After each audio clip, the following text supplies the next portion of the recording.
My name is Shane Martin. I teach CC 100, which is Fundamentals of Speech Communication. I love teaching at all four of the schools that I'm teaching at.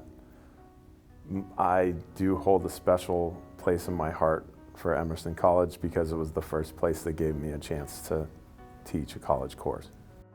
The most rewarding part of CC 100 is absolutely seeing the student that comes in day one and their transformation to the last day of the semester. A lot of them think they don't need CC 100. And when I get them in the classroom, they quickly realize that they need to learn how to manage their anxiety and communicate a more effective message. So I love the dynamic with the students. I'm assuming everybody knows what this is, but just in case, it is a VHS, and it says public speaking on it. There are a handful of different public speaking films that I would show to classes, my CC 100 classes here at Emerson. And the one in particular that is near and dear to my heart is Stage Fright. Stage Fright was a film that I started showing to my first class at Emerson in 2004.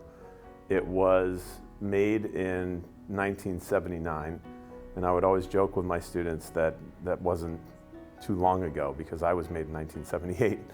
It is a film that what actually followed the main character as he had to give a speech.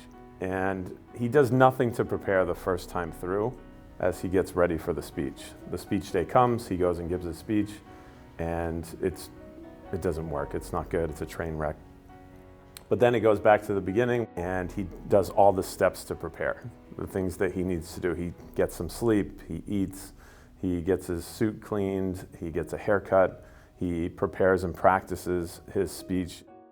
Stage fright is always going to be there. Anxiety will be there. So he learns how to manage it, and by the end, he realizes that he can actually get up there and deliver an effective message and feel more comfortable when he has to do it. And this time through, it's a success. I showed Stage Fright to every class.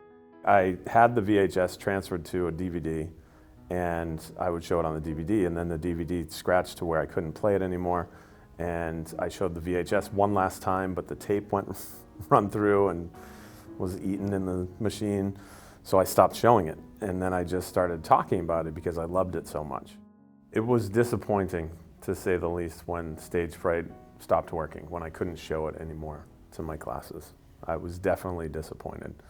And I can't recall when this happened, when it stopped. This could have been 7, 8, 10 years ago, but I just felt like there was no way I could actually salvage this and show it again.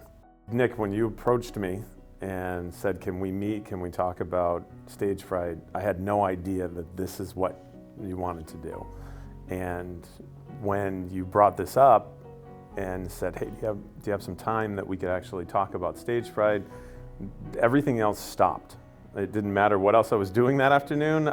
We went and recorded some stuff that day about Stage Fright so I could give you some more information about what the show was, and you had tape, and I absolutely love that you had taken on this project because I have pitched it to every class since, and actually I didn't pitch it to this class.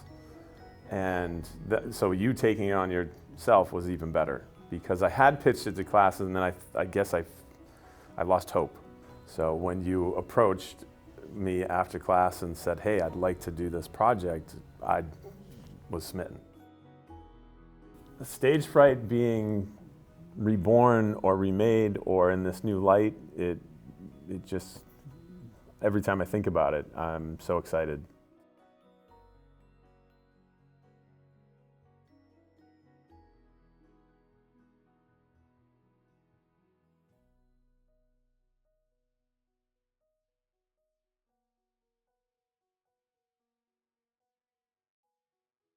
What if I said that Stage Fright isn't quite lost? You're telling me that Stage Fright isn't quite lost. So does that mean you found a copy of it? Just theoretically, What if Stage Fright wasn't actually gone? If Stage Fright wasn't actually gone, I'd be excited to see how some of that could be cut into the new one, or I don't even know. Now my mind's just all over the place with excitement.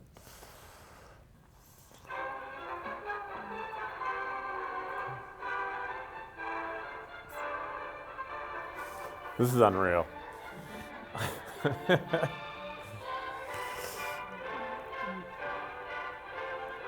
This is before my parents were born.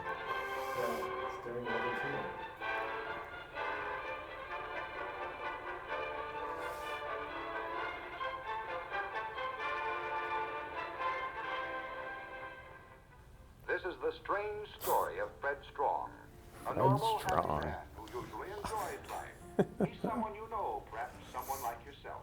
But suddenly, without warning, Fred comes face to face with one of life's problems, a new one for him. The high-powered chairman of the local luncheon club asks him to speak at a club meeting.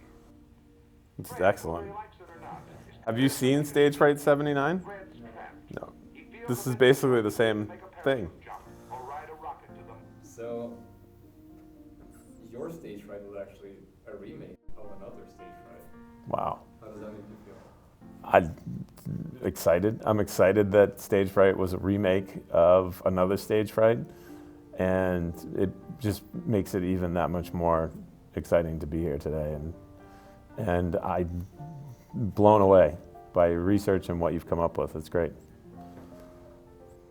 Yeah, I'm kind of at a loss for words, honestly. so we are making a remake of a remake. It's fantastic. I have to say that I'm happy that this didn't work, because we wouldn't be here without it. And I'm very appreciative of this. Thank you. This DVD went through many showings to my CC100 classes until it was scratched beyond repair. I couldn't show it any longer. Isn't that devastating? It was devastating. Okay. But it led us to this point.